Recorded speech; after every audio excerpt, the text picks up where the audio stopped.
So welcome to everybody who came to this, who is here at this program, Journey to a Plant-Based Diet.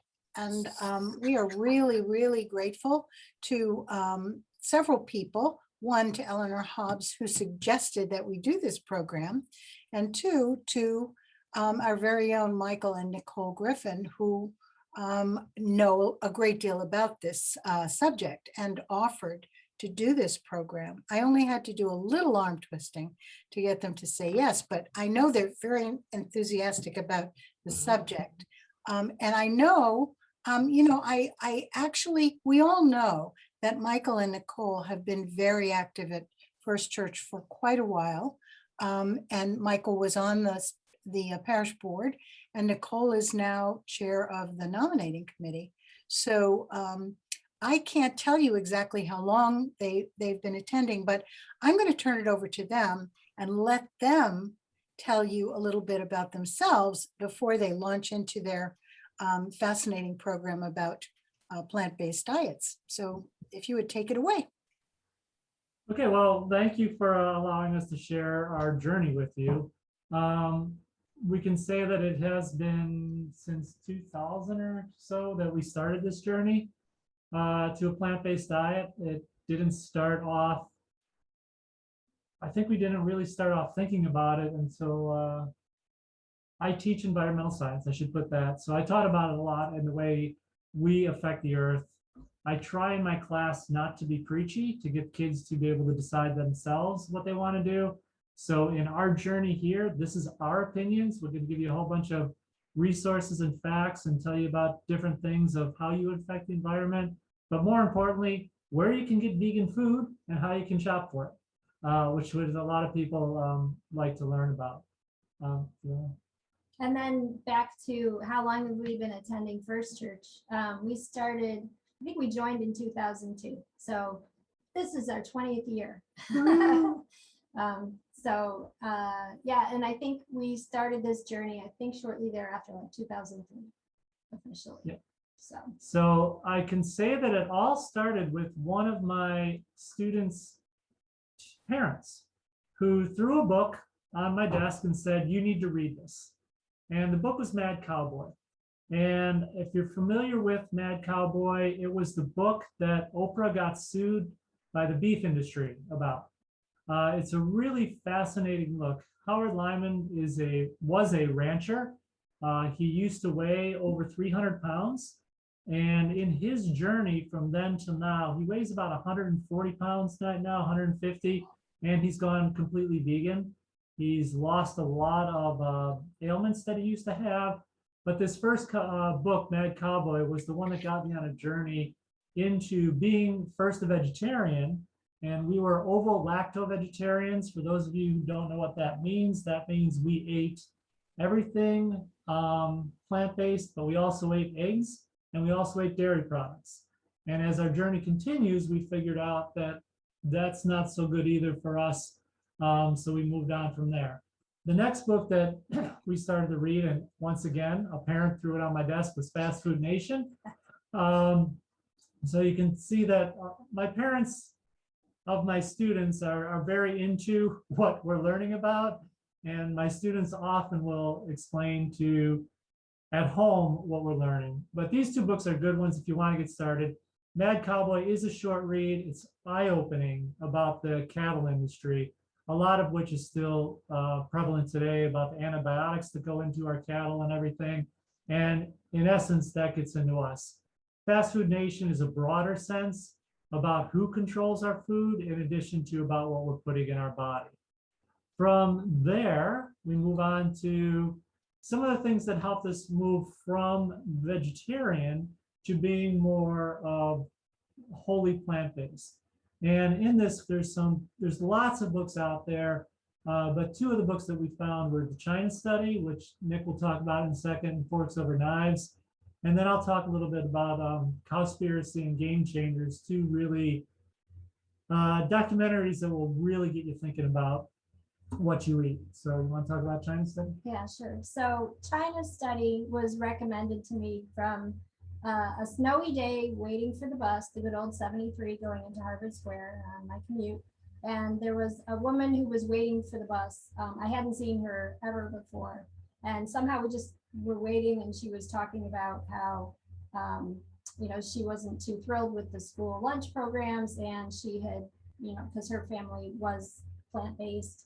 And she mentioned the China study and just how so much research had been done on the effects, the positive effects of eating a plant-based diet, as far as reversing damage from heart disease and cancer and things like that. So I read the book. I gave it to my mother, who was diagnosed with cancer, and tried to get her to try some of the recipes. Was not successful because my family is very much meat lovers, Polish diet, lots of kielbasa, lots of Polish ham. So that was a tough sell. But we basically took the information and have kind of moved in that direction, and have found that it's really worked out well for us. And one thing I will say, when she read the book, I didn't believe it. We were vegan at the time, the ovo-lacto. A funny little story about the Polish heritage. I remember the last piece of meat I ever ate was a Polish sausage at Christmas, because I didn't want to tell my father-in-law that we were vegans or vegetarians. So it's something that we'll get into questions about why you're doing it and how you can eat it and how you can do everything about that. Two great movies documentaries to watch. Cowspiracy, if you want to learn about the impacts of the meat industry, both on the environment, on your health, and on climate itself, watch Cowspiracy. A lot of my students after that have become vegan and totally stopped eating meat just because of the damage it's doing to the climate. It's one of the biggest things that you can do to change your climate impact, which we'll tell you about a little later. Game Changers is a documentary about pro athletes, and the Tennessee Titans, football team, the offensive line basically became vegan because one of the linemen's wives was a vegan chef. They invited everybody over, and through the documentary, they talk about the health benefits and more about the recovery and the quick time it would take to recover from injuries that they sustain. They're both really good documentaries. If you're squeamish, don't watch Cowspiracy. But if you want to get a real good handle on it, watch it.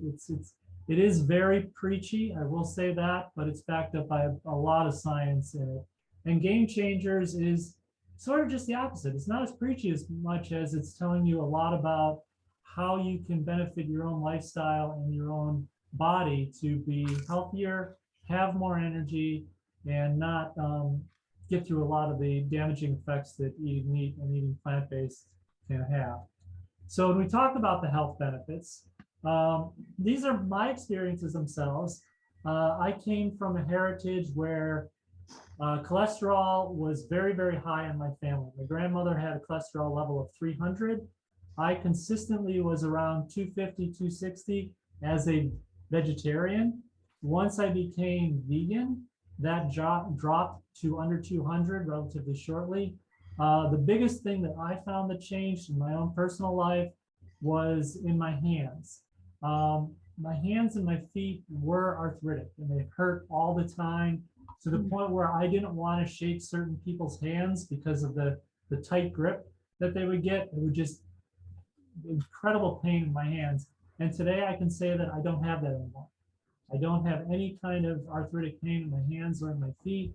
I do find that when I get injured, which is often from different sports that we do, the recovery time is a lot quicker. I can find myself bouncing back and also having more energy just in general. I find that I'm not tired as much as I used to be, and you don't, after eating a big meal, you don't get that heavy set of, I gotta take a nap. And it really works out nice. It has been a personal experience that I never thought. And then going back to the China study, it was all in there already. I just didn't believe it. You know, I was a naysayer at the time, but it really was. And it was only when I cut out all the animal products, and that included honey for me. A lot of vegans differ on that, but I also don't eat honey. Some of the research that when you look around in the different websites that you'll find, promote weight loss. It's just, once again, your body's not gaining those extra calories that you have in the meat and everything. Heart disease is lowered, cholesterol level is lowered, and a lot of the different cancers that people have, it lowers the chances. And there's some research out there. There's not a lot of studies that show that cancer can be reversed. And then again, managing diabetes and lowering your A1C levels. All those are across a lot of websites, including American Heart Association, all go into talking about the health benefits of a vegan diet. What's interesting is that it's not brought up by a lot of doctors when you talk in the States, at least. It's more of, what pill can I give you to get into that? But I'm not going to be preaching on that one. Do you want to talk about any else stuff? I don't think I had as significant of an impact as you did with the arthritis, but I do say that I don't feel as sluggish after eating. So that's good. And I like to think that the food that I eat helps me power through some of our hikes that we do in some of the activities. So, it's always good. Always good also when you're eating more plants. Excuse me, as far as the cancer is concerned, you're getting more antioxidants in your body because you are eating plants, and that's where most of the antioxidants are. So now we always get the questions, how do you get you put in the word you want over there. Fill in the blank. So fill in the blank. There's a lot of challenges to a plant-based diet that are not as big of a challenge as people make it out to be. The first one is when we first became vegans and vegetarians, everyone was asking, how do you get enough protein? Oh, you must just eat tofu all the time. Personally, I'm not a big fan of tofu. We have it about once a week. We do like it in certain foods, but it's processing of it. So protein you can get in a lot of ways. We mostly get them through bean products, but we also get them through broccoli, kale. A lot of your darker greens have a lot of protein in them. Also lentils, nuts, chickpeas, all these different things that you can get to get the protein you need. Seitan is a gluten that you can get protein from. It's very easy to make. It's also, you can purchase it just about everywhere. The big one that we find is vitamin B12, which if you don't get enough of it, you really feel tired and weak. Nutritional yeast, sometimes people will call it nooch. Nutritional yeast is something you can put in your food, gives it a little cheesy type of taste. You can also get it in tempeh and potato products. So there's a lot of ways to get your vitamin B12 that are not, that's the big one that's hard to get to, but there is different ways to sneak it in there. And you don't need a lot of it, just a little bit each day, or make sure you get it like every other day. Your essential fatty acids is another area that a lot of people think that you can only get from meat and animal products. And this you can get from whole grains and dark leafy vegetables. Anything like spinach, kale, collards, all those dark veggies that you put in different things. And tree nuts will also give you the essential fatty acids that you need. Iron is also another one. If you don't have enough of it, you'll feel a little bit tired. We have cream of wheat a lot. Farina also has iron in it. Black-eyed peas, dried fruits. Just because if you start eating dried fruits, they're addictive and you just eat a ton of them. And a lot of it has iron in it. And the other thing you do is just cook in an iron skillet.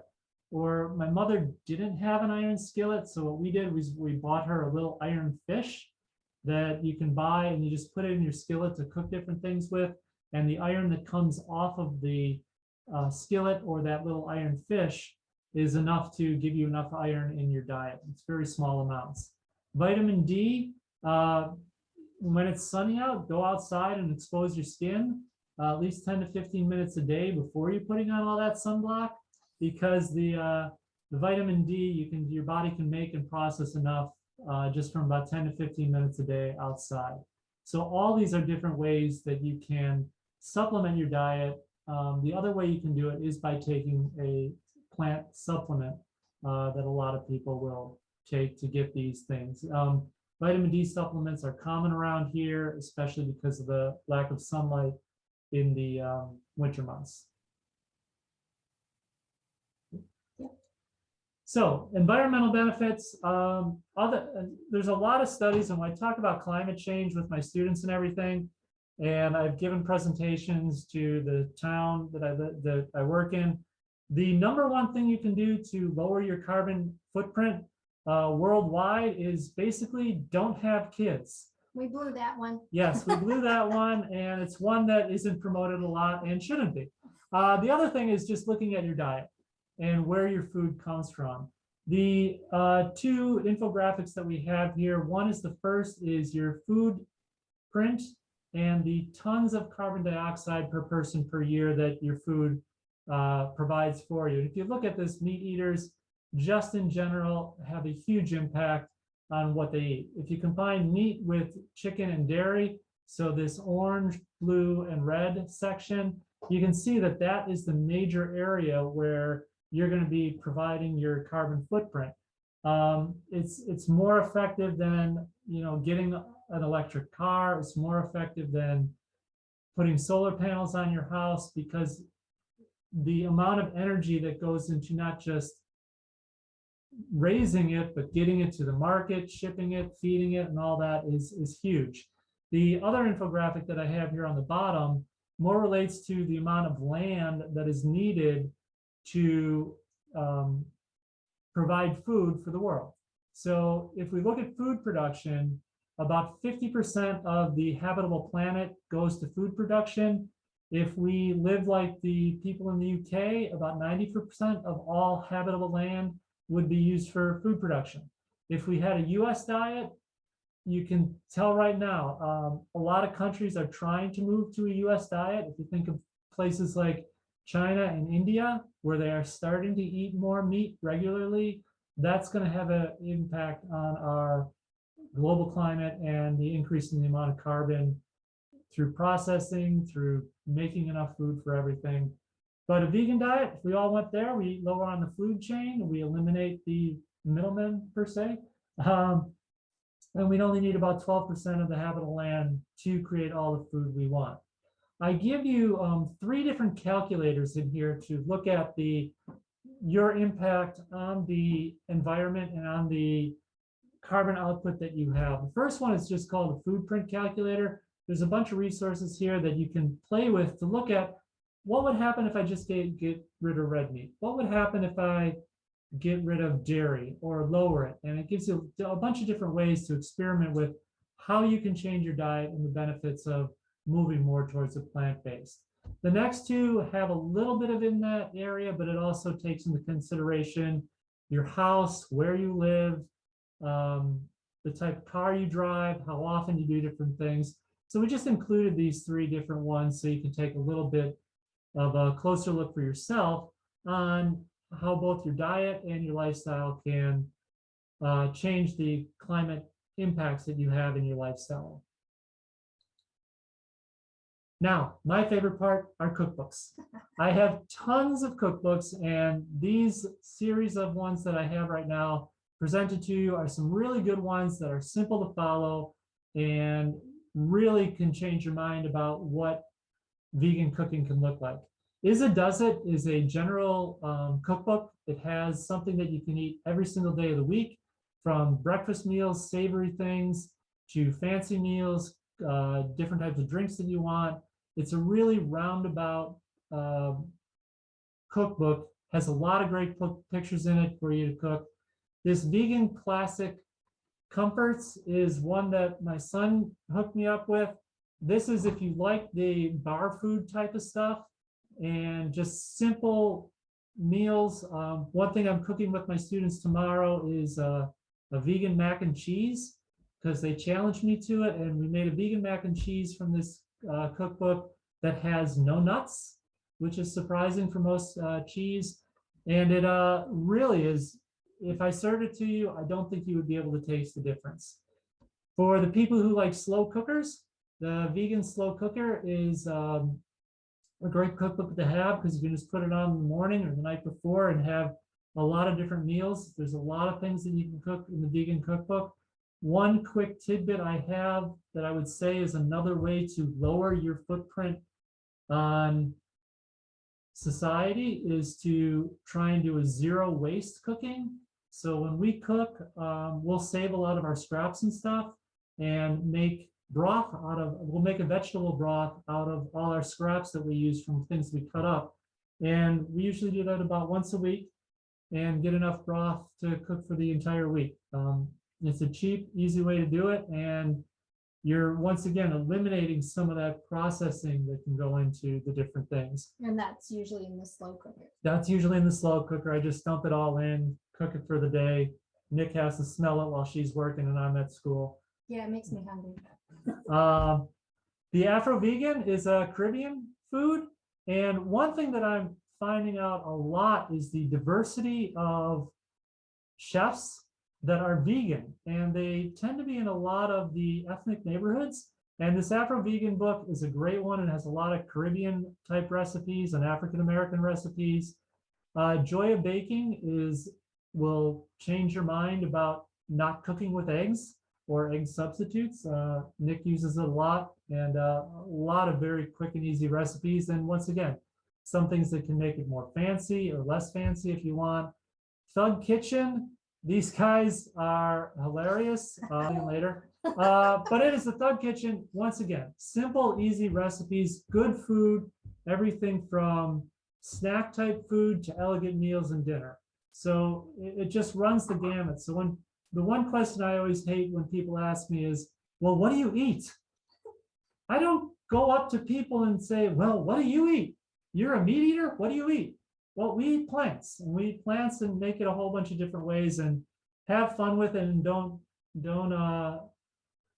be fearful of it, and just give it a try. And you can find a lot of ways. I try not to look for meat substitutes, like things like Impossible Burgers and Beyond Meat is things that it's a good transition, but in general, after you get away from it a while, you really don't miss meat, and you can just do substitutes with a lot of different things. And note on that Thug Kitchen, that is definitely R-rated for language. Yes. So don't give it to a little kid. Yes, it's not for your middle schooler or young funny. adult. It's very funny. It's a funny adult book to read out there. Yes, read with caution. It's so quiet. All right, so here I'm going to take over here because when you get to the point where you don't want to cook anymore, and that's usually happens more often with me than with Mike. We just put a few resources here of local places that we've gone to that we really enjoy, and we go back time and again in different categories. So for casual dining, one of our favorites is Veggie Galaxy, which is in Central Square in Cambridge. They are diner type food, and they have good old breakfast all day. You can get pancakes, you can get eggs, vegan eggs. They have awesome vegan cheese sauces and nachos and things like that. Breakfast, lunch, and dinner. They also have the old time rotating dessert carousel with all plant-based desserts, which is amazing. It's hard to find that around here. And they have fraps and sundaes made with fomu ice cream, which is another local plant-based ice cream shop that they actually sell their products in Whole Foods, but they also have, their shops are great too, and I'll talk about that later. It's one of my favorites. Also in Central Square in Cambridge is Donut Villa Diner. They were originally in Medford, and they have breakfast and lunch. Same thing, diner and comfort food. And they also have a large selection of vegan donuts, the cake version. You'll see that I like donuts a lot. I like to, I do have a sweet tooth, and it's so sad that with all the Dunkin' Donuts around here that they don't have one vegan donut. So anyway, I will help you out with your donut cravings. Also, Red Lentil and Walnut Grill. These two are in Watertown and Newton. They're very similar. I think the chefs or the owners used to work together because they have very similar menus. But they have different Indian dishes, Italian, pizza, Reubens, you know, all kinds of stuff. And it's all, everything that I've had from there is really good. So they're, and actually I think we bumped into, well, you weren't there, Michael and I ran into Sean and Marion at Red Lentil, I think the first time we went there. So I know there's a couple other fans out there for that one. Taco Party is in Somerville, but I also was introduced to them as a food truck because they used to station themselves right across the street from my office, which was kind of dangerous. They have all plant-based tacos and nachos, tortas, really good. They recently expanded in Somerville, so they have a bar now. You can get a little margarita, a little Modelo. It's really good stuff. And then Asian food, Zhu Vegan Kitchen in Arlington and Brookline. It's all plant-based Asian food. So they have your typical appetizers of spring rolls, but also different types of soups and noodle dishes. It's really great. And then when we want to get fancy, you know, a little bit more upscale is True Bistro in Somerville. It's not like over the top, you know, really fancy, but just nice, quiet, nice atmosphere.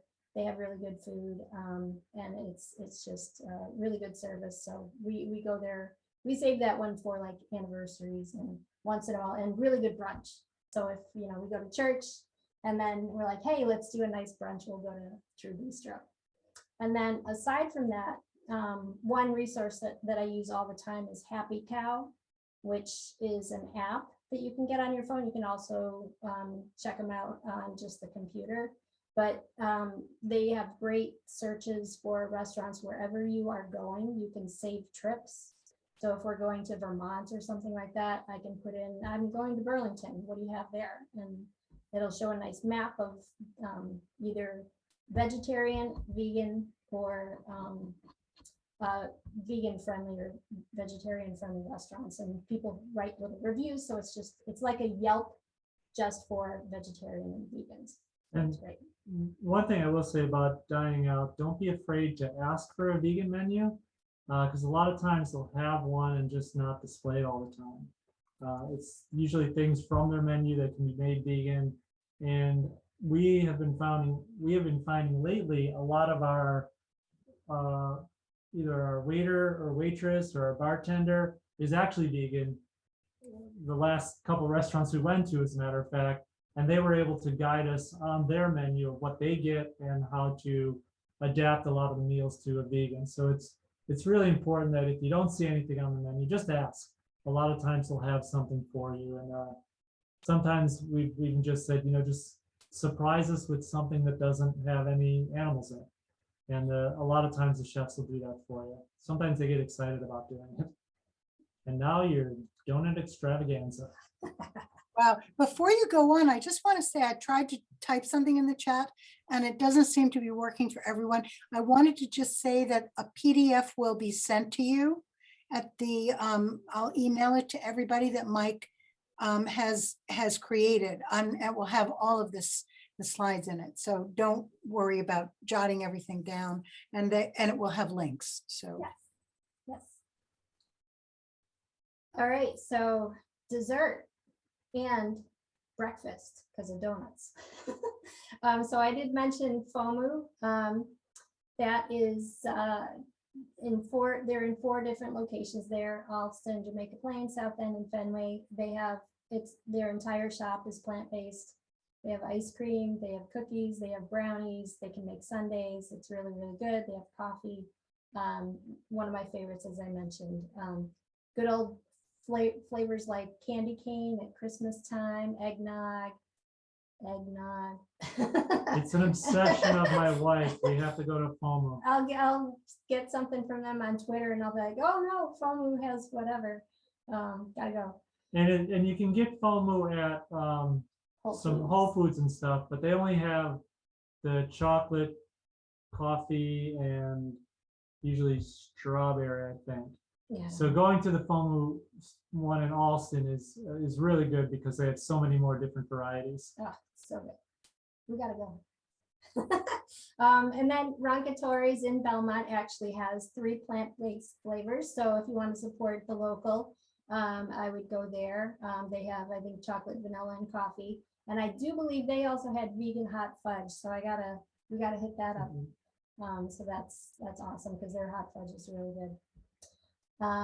And then donuts. I did mention Donut Villa Diner. Union Square in Somerville has 3 donut flavors on their menu, Blackbird donuts. And then if you are on the road up near Kittery, even if you're going to Portsmouth, I would drive, even if you're not vegan.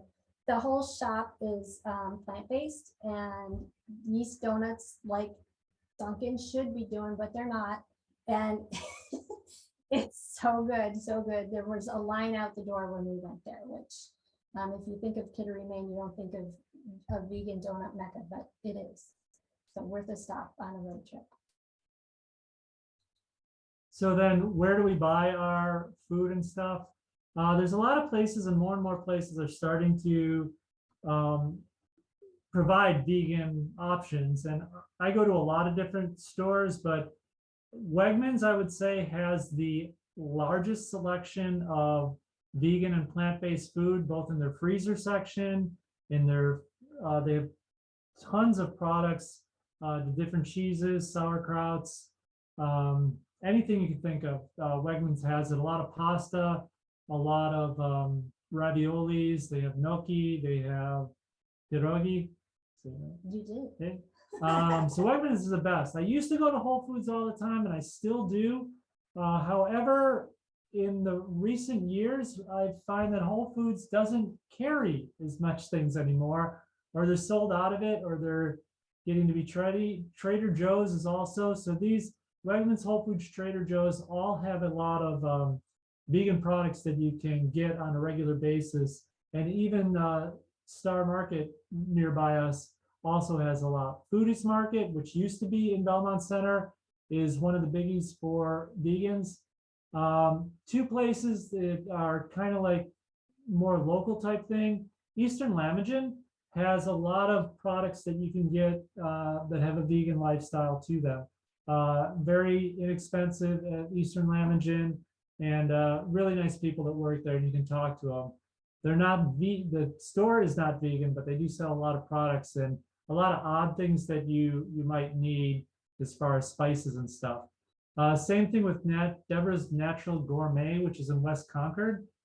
She has a whole section of vegan foods and products. And once again, a lot of those kind of like tricky things that recipes called for, like some things that used to be out there all the time, like not a spice, but a thickener called arrowroot, which I use in making a lot of cheese products just because it gives a nice consistency to it.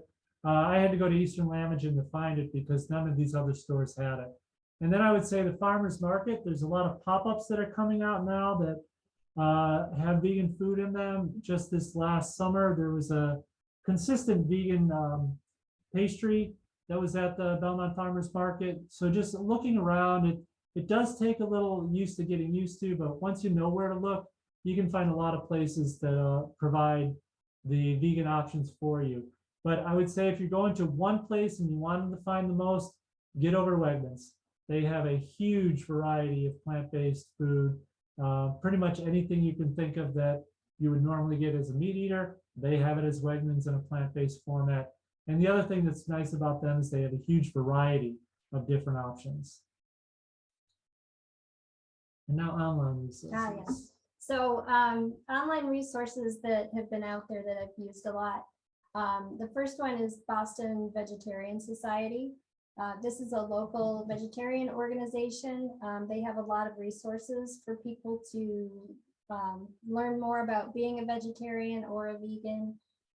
They have a local restaurant list, so they have more than what we listed here, but you know, throughout the area, a good listing of what's available. And they have held in the past an annual vegetarian food fest in the Reggie Lewis Center. They didn't do it because of the pandemic, I think, for the last 2 years, hoping that comes back, but it's a really nice event where all kinds of vendors set up and you can sample things, you can purchase things that you like, you can learn about you know, different products, and they also have seminars where you can learn about, you know, cooking techniques and things like that. So hoping that comes back soon because it's really a fun event. The next one is Veg News, which is an online site for a big media brand.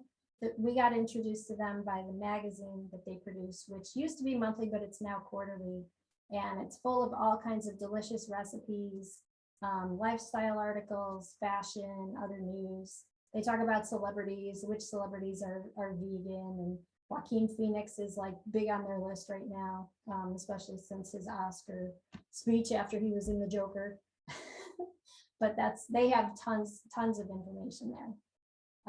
Two cooking blogs that come up a lot when I search for recipes are Cookie and Kate and the Minimalist Baker. The Minimalist Baker, even though it says baker, it also has savory dishes. And one thing that's kind of nice about them is you can filter very easily. So it's not just vegetarian or vegan, but you can also look for gluten-free.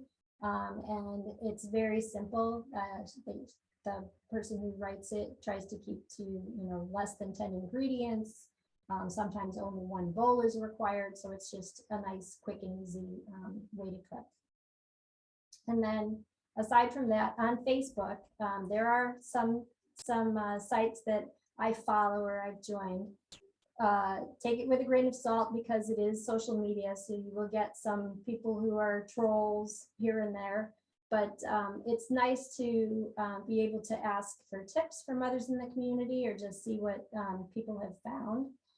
Vegan Massachusetts and Vegan New Hampshire are great for learning about new restaurants that are opening up, and also where people are finding things in grocery stores, like some new products that you might be interested in. And then there's a site that's called the Original Vegan Trader Joe's. So Nancy, this one might help you out in California because everything else is pretty local for here. But Trader Joe's is a national one. So actually, there will be a lot of products that are more available out in California than they are here, but you never know. But it's just nice to hear what products people have found that, they kind of highlight and talk about how they use them in recipes. So it's kind of fun that way. Yeah, and I will say that on a lot of those websites or the group sites, take it with a grain of salt. A lot of them become very, very preachy and demanding, and somebody accidentally put a piece of meat in their French fries or something, and they go crazy or bonkers. Yeah. So what we try and do is when I'm promoting this, either in my classes or something, I just try not to do it as a way to you have to do it. More of a give it a try, and you might find that your lifestyle might change and you have a less impact on the environment. But I will say the health benefits were really a big surprise to me. I went in it more for environmental reasons of eating the diet, but now the health benefits, I'll never go back. And a lot of people ask about, do you crave things? And we really don't. I haven't craved meat. The only thing I miss is cooking it, which is a little bit weird. That is weird. But like barbecuing a steak, I used to enjoy doing that and showing people how it gets done. So it's a lot of different ways you can do it. We didn't want to overwhelm everybody with a ton of information, so we hope that this gave you a little broad change. I will say that once we went cold turkey, we haven't looked back, and I don't think we'll ever go back to eating anything. So what we'd like to do is to thank you for letting us share our journey with you. It still continues, and we're still learning about the different aspects of it. And happy to answer any questions that you guys have, or to hear about any of your ideas for moving forward and trying a plant-based diet. I would suggest that as we move into the 40 days to Earth Day, that maybe you try and do it for an entire week. Don't go, if you want to try it, go full on. Go whole hog and don't eat anything. So I'm gonna stop sharing right now so I can see everybody's faces, and I just thank you all, and hopefully you learned a little bit about what we do. Any questions? Wow, that was amazing. So yeah, please unmute yourselves and just start asking questions, because I'm sure there are a lot of them.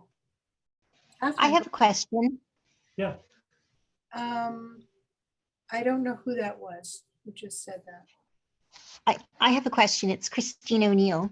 Oh, Christine. okay. Hey, Go ahead, Christine. Hi. Have you guys had any interactions with the folks at the UU Society in Newton? They have I think like a vegan dining group or something like that.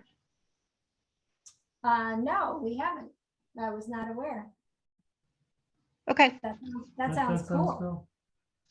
I found out about it, but because of COVID, they weren't meeting. Ah, So that's all I know. Yeah. well, yeah, the one thing I do at school is try and expose my students to a lot of vegan cooking. I'll cook for them quite often. And I won't tell them sometimes that it's vegan. I do check all the nut allergies and everything. I make cupcakes, a chocolate cupcake for them, and just have them there, and they're eating them, and I'm like, you guys, there's no eggs or anything in there, and they're like, what? And it has banana. You don't even taste the banana. And they just love it. So it's introducing people to the food is what I like to do. I think we all want to be part of your class. Catherine, go ahead. I wanted to tell all of you, if you have not eaten anything Michael has cooked, and Nicole, he is an amazing cook. Just amazing. I love, so thank you so much for this program. I was inspired to become a vegetarian by reading Diet for a Small Planet that Frankie wrote. Yeah. And I had a professor in college for a biology class who was a vegetarian and made us read the book. And then later I read, well, I guess, so in 1981, I was already sort of moving on to a spiritual path, but largely for environmental reasons at the time, I became a vegetarian. And Ken had been away for the summer and he came back. I was living in Florida. He came back after playing Pops. And I said, I've become a vegetarian and you don't have to be. And he goes, no, that's fine. And that was it. And so we were a generation ahead of now. And we also read John Robbins' book, Diet for a New America, which talked a lot, a whole big section on the meat industry and how animals were raised. And so for a while, we talked a lot about the way we ate. And no one was interested. We turned off a lot of friends. No one was interested. So I'm so glad times have changed. I had to educate my kid's pediatrician about, every visit, it was like, well, where are they getting their usually protein from? And my kids are 6'1". So being brought up largely vegan did not hurt them in any way. And they're very healthy. So, so thank you so much, Michael and Nicole. And thank you for being at church and for being open. And you don't put this in front of people in any kind of pushy way, but the meals you serve are amazing and the things you bring to church are amazing. So thank you so much. Yeah, thank you. We had an experience with, was it Alex? The lunch ladies? Yeah. So when we went to be vegetarians, our boys did too. We didn't force it on them. They did decide it themselves. As a matter of fact, Alex's last animal was a lobster. And his last one was because we made him cook it. Well, no, we didn't make him. Yes, he did. Well, we cooked it. We No, had but done that before. Yeah, but he put it in the pot and he made the connection about killing an animal with his food.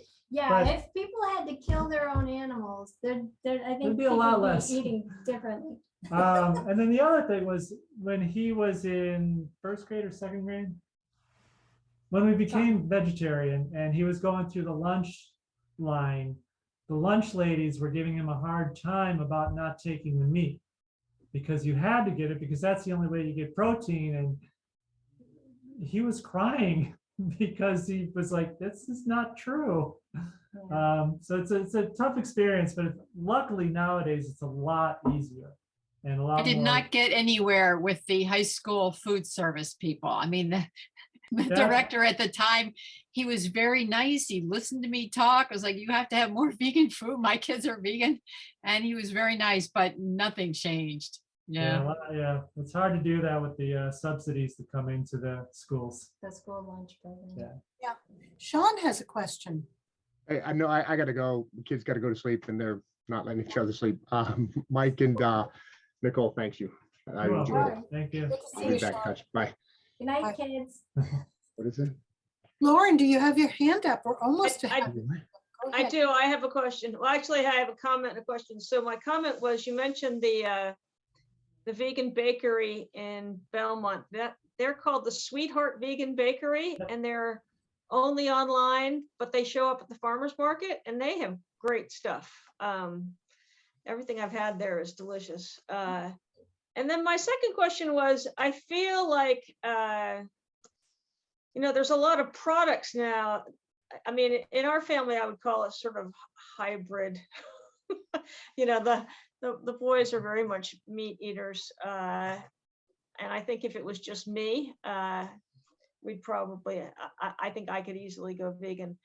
So I've experimented a lot, but I'm curious about, so there's all these products I buy now that I didn't used to buy before. The oat milk and coconut milk, and like there's a lot of things that I buy now to make sort of the recipes out of, like Minimalist Baker and whatnot. Are there things that, are there products that we're buying because we've sort of gone vegan that we should be aware of their environmental impact? Do you know what I mean? Like I sort of have gone down this road, but are there certain things where it's like, oh, you shouldn't really be buying the almond milk or something like that? Avocados. So yeah, there is an environmental impact that, especially like when you mention almond milk, that's the one that people throw at my face a lot. And my answer to that is, yeah, it does have an environmental impact. But when you compare it to a cow and what you're getting, the environmental impact is so much less. And then I also follow up with, I don't drink oat milk. No, you I mean don't almond know. milk. Because I found that there are other things that I can do, and some things to save me a lot of money. When you talked about your oat milk, basically your oat milk is made from oats and water. And you can, in 30 seconds, make your own oat milk if you get a milk bag. And basically you take some ice cold water, throw 4 cups in a blender, put in 1 cup of oats, blend it on high speed for 30 seconds, strain it through a milk bag, you have your oat milk. It costs you less than 50 cents instead of like $4 or $5. Okay, send us that recipe. Yeah. I mean, since going vegan, I've also different ways I'm trying to lower my environmental impact is to try and go less processed food. And I think as a society, we want everything so fast, we're forgetting the joy of cooking. And the joy of, it doesn't take long to make a lot of the foods that we buy processed. I mean, even like pizza, I can make pizza in the same time it does for us to decide where to get the pizza, where to go buy it, and all that kind of stuff. But he's a really fast cook. But over I time, you am can do not. that. So just trying to lower where my food's coming from, and the whole, are you getting it organic or are you getting it local?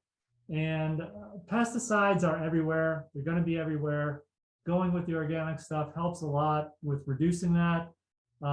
There's the dirty dozen for food, but there's also a lot of food that I won't buy vegan because I won't buy organic because it's naturally pesticide free.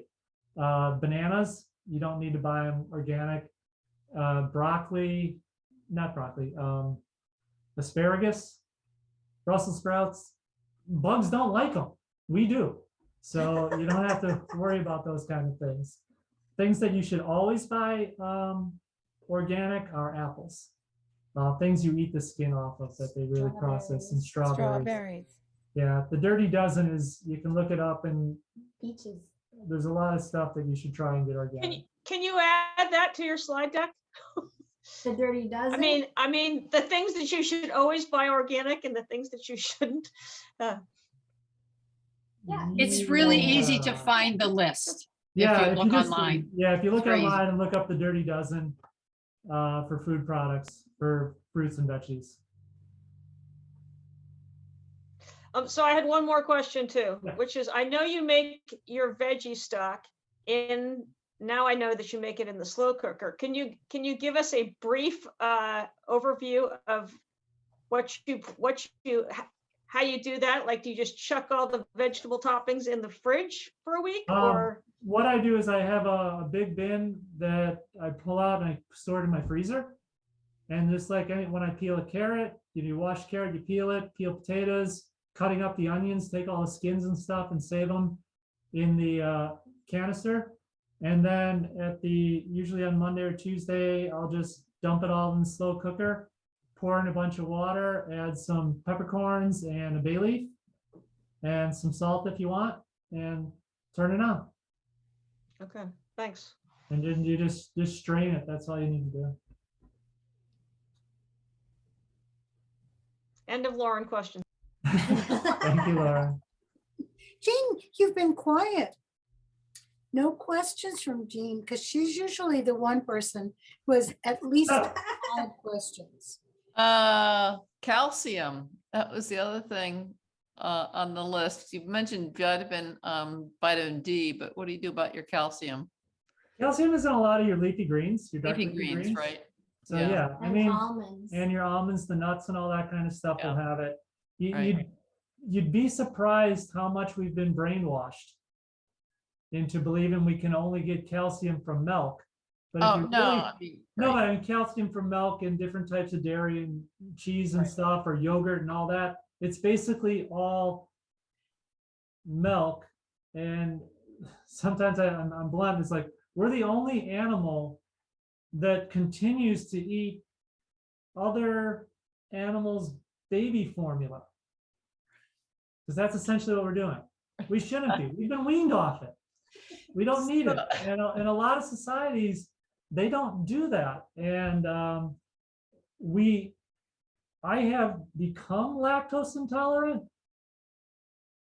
And it's something that a lot of us don't realize, that our bodies are trained not to process that. So you can When get I was vitamin pregnant, D. Yep. I trying to eat vegan as much as possible. I looked at a chart of calcium, and the only food that doesn't have calcium in it are fruits and sweet potatoes. So there's calcium in everything pretty much. I mean, it's true. People say, well, our soil doesn't have as many minerals in it now as it used to, Sure. but still there is calcium in pretty much all foods. The other thing I've been reading up is the debates on how much protein, people need. Now, I've read that you might need as little as 20 grams of protein. Then I read something that recently that for every, kilo of weight, for every, formula of how much you weigh, so many grams of protein. I calculated that out. And then whether or not as you age, it's important to have protein, even though you're, as you age for muscle mass. And so is there a protein target that you shoot for? Personally, Yeah. I don't measure anything. I try and just eat a balanced diet overall. I know at certain times, like I'll protein up before we go on a big hike or after working out and stuff. I make sure I Yeah, get a after little working extra out. protein in that way. One of the processed things we do use is the protein bars, the little syrup. So mostly because they're easy to pack. That's hikes, hiking. That's food. hiking food. That's not every day sitting at my desk. There's eating a- that protein. And I like jerky. And what is the Louisiana?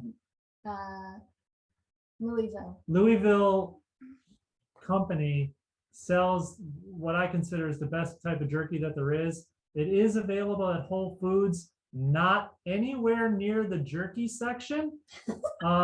It's in where they have all the dried fruit and that kind of stuff. For some reason, that's the only one that I really like. Some of the other jerkies that are out there are really like eating cardboard that's been flavored. But this one really tasted, and they made it accidentally. They overcooked their seitan, and the story is that they did it. And they have a bunch of varieties for it, and nice, easy snack type of food. And I usually have that if I'm going on a big hike and stuff. It's really easy to snack on. They even sell it in the jerky store in Conway, North Conway in New Hampshire. So Yeah. it's gotta be good. Yeah. It's weird going in the jerky store and walking out with Plant-based plant-based food. jerky.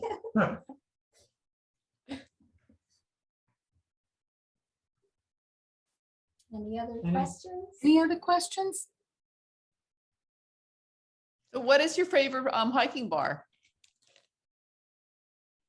Hiking bar? The powder. Well, your Oh. protein bar. I don't even know what it's I called. like that. Go get I'll one. be There's right so there. many different ones. It's crazy. Cliff Bar is usually pretty good. But here's what he usually gets. What is it? It's Nugo. Nugo. Okay. It comes in a variety. This one's a dark chocolate with pretzel. Yummy. It's really good. They also sell just the regular dark chocolate. I love chocolate on hiking.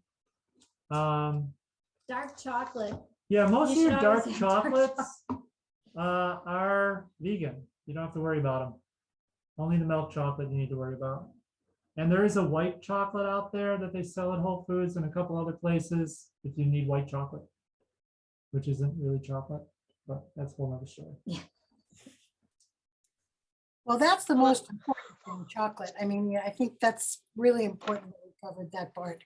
So any other questions or comments about anything? I will say that this was so good and I'm so glad that we recorded it because there are some people who already contacted me and said they couldn't come tonight and are eager to watch it. So, and I think it will be, it's a great resource. So we really appreciate the fact that it exists on our YouTube channel. And if you want to go back and rewatch it again, it's easy to do.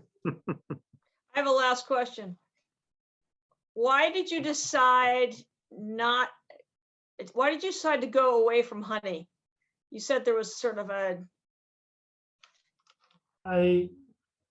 was there a reasoning behind that? I mean, just out of curiosity. Because a bee has a face. Okay. Okay. And the honey industry too is not the best. Yeah, there's environmental reasons why I don't eat honey. Okay. And the health benefits, it's still another animal product. And I just, trust me, when the arthritis goes away in your hands and it really hurts, I'm taking no chance of that coming back. My hands really were bad. I guess the only other question I have about trying to eat, I don't know if I'm ready to, I have to kind of make a directional move, because I'm not going to be able to go cold turkey, so to speak. Be surprised. But we get food from Walden, a Walden food share, which is small farm, it's small farmers. I feel like I'm getting, different, I'm getting meats or chickens or things that are grazed or raised differently. I know that's still a different environment, still an impact, but, and fish that's, caught by, by certain standards and things. So, trying to eat less, but the whole concept of permaculture and how, on some farms, how you're grazing chickens and beef and all these things, and that it's kind of a whole environment. And, maybe that's just a cop out. But I feel it's at least one move in one direction, maybe a step down from agriculture, big agra. Watch Cowspiracy. It talks about the sustainable farming, and I've had discussions with certain people. If I could raise the cow in my backyard, would I eat it? And it's an interesting concept to do, but well, because Joel grew up on a farm, and so they had beef cattle and pigs, and you ate your own. The only thing they didn't have is their own, their own milk and huge garden and everything, and that's what they had. That's what they had. So that was we're sort of, the omnivores, Omnivore's dilemma. yeah, omnivore's dilemma. But yeah, so it's kind of stepping away from that, where you raise your own and eat your own versus, and so moving away from a diet from which you kind of completely grew up with, and that thing is kind of, it is harder to move away from, but doesn't mean you can't. I just wanted to add also in sort of in light of what Jean said, my daughter and son-in-law have an organic farm here in Rhode Island. That's where I am right now. And they use chickens as part of the fertility plan for their land, which keeps the fertility of the land up. So they use a chicken tractor where they have chickens and they move them every day. And the chicken poop, fertilizes the land. And also they feed the chickens some chicken feed, but mostly, well, I won't say mostly, but about half of it is the uneaten bread crusts that their kids don't eat and other scraps like that. They don't ever feed the chickens any of their eggs, any of egg products that are table waste. But I don't know, it's been really good for them. My daughter studied permaculture in Australia when she was in college, in hoping to become a farmer, and this chicken fertility plan has worked. And the byproduct is eating the chickens when they get to a certain stage. They do eat organically grown chickens, but that, I'm just mentioning this as something a little different. They don't do it with beef or pork or lamb or anything else. So Thank I you. don't know. It does seem, when you're actually living on the farm, it doesn't seem as much of an environmental impact to us anyway. Thank you. Well, one thing that I really appreciated in your approach, Michael, is that people are at different stages and places in their lives. And there are often things that are, what's the right word? Moments when you have an opportunity to grow and change that come to you.